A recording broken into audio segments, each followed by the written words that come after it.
I'm going to present results of a study that we conducted in Cameroon that was aiming at developing a clinical score for the diagnosis of Buruli ulcer. Buruli ulcer is caused by a Mycobacterium ulcerans. It's among the neglected tropical diseases. I don't know if that is why it wasn't included in the first session in the morning. It can cause extensive tissue damage, as you can see on the slide, which can lead to scarring and deformities. It's mainly found in West and Central Africa, as you can see in blue on this map. However, you can also see it in Australia and Japan. But still, the biggest burden is in rural areas where diagnostic means are limited. Diagnosis often relies on clinical judgment, and however, there is a risk of confusion with other causes of ulcers, both infectious or non-infectious. None of the existing laboratory tests is perfect. The best of them, PCR, is usually not available in remote areas. And if the sample can be transferred to the reference laboratory, it still comes at a high cost if it has to be paid by the patient, about 20 euros. Therefore, our objective was to develop a score based on clinical parameters to support clinical decision-making when Buruli ulcer was suspected. So for this, we enrolled all patients that were presenting at Acknowledgments District Hospital in Cameroon with a skin lesion suspect of Buruli ulcer. A swab was done on the lesion, which was first stained by Till Nielsen and then examined in the laboratory on site in Acknowledgments. And later it was transferred to the reference laboratory in Yaoundé, where Till Nielsen was repeated and PCR and culture were also performed. Because there is no widely recognized reference standard for this disease, we decided to build our own reference standard. And for this, we use latent class analysis. This statistical method creates a variable that represents the true Buruli status of a patient. And according to the patient's pattern of results to the available laboratory test, his probability of having Buruli ulcer can then be calculated. And based on that, we categorize our patients into high or low Buruli ulcer probability. Then we looked at patient and lesion characteristics such as age, gender, lesion size, color, etc. And we looked for their association with this Buruli probability. And those that were associated were included into a multivariate logistic regression model.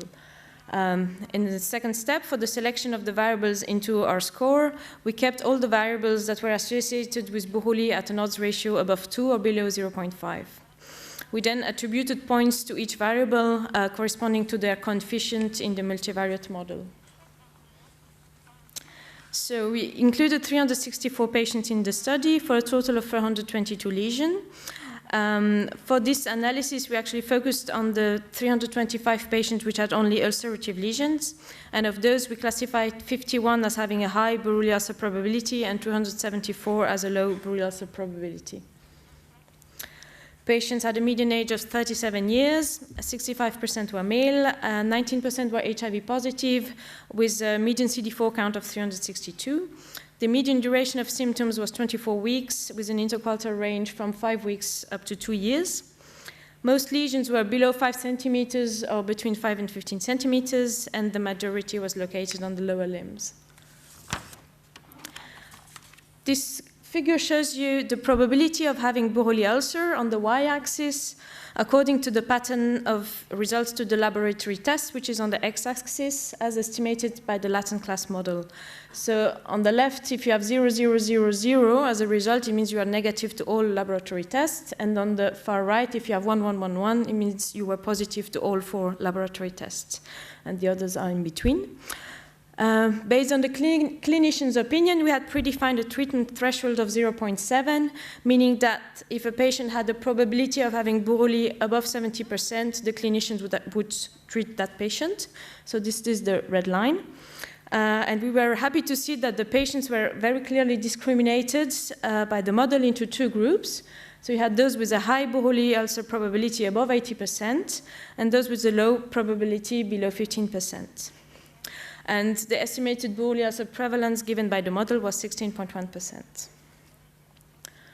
Here you can see the variables that we finally included into our score, with the number and proportion of patients presenting this characteristic in the high, respectively low Buruli ulcer probability category, the adjusted odds ratio, and the points given in the score.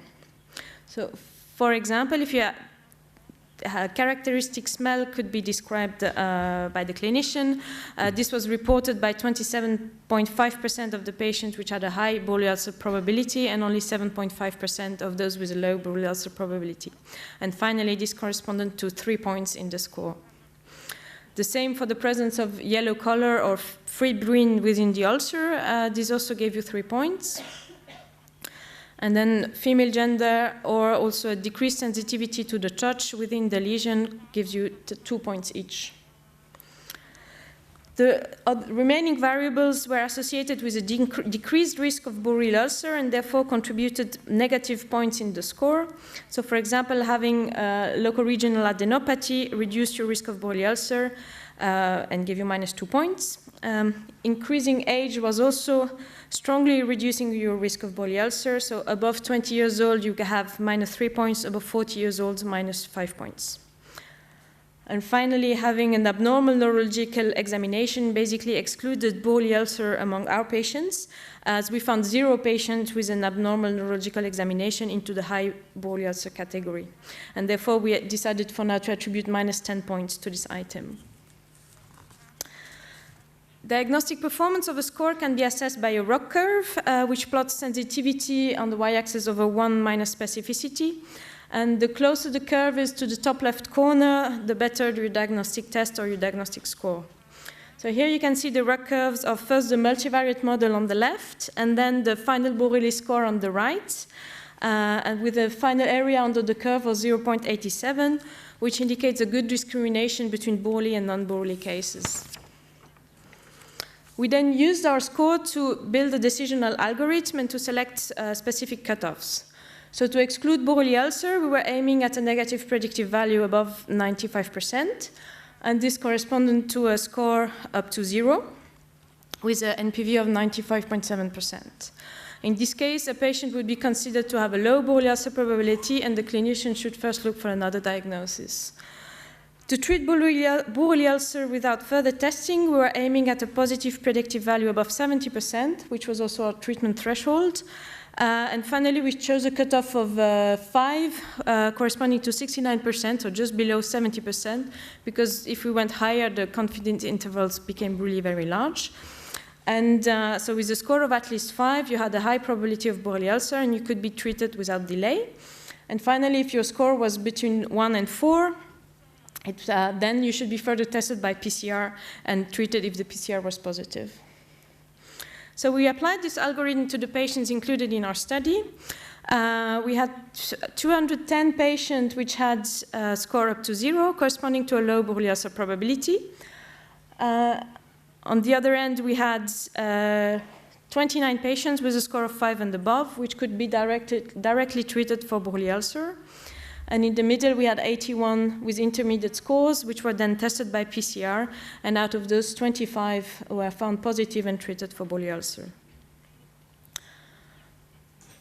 This means basically that only 81 out of the 325 patients needed a PCR to decide whether they should be treated or not for Buruli ulcer.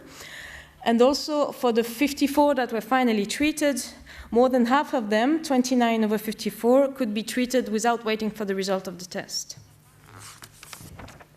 So we compared the performance of this whole algorithm to the Buruli ulcer probability estimated by the latent class model, and the whole algorithm had a sensitivity of 82% and a specificity of 96%. We compared this to the existing laboratory test, also parameters estimated by the latent class analysis.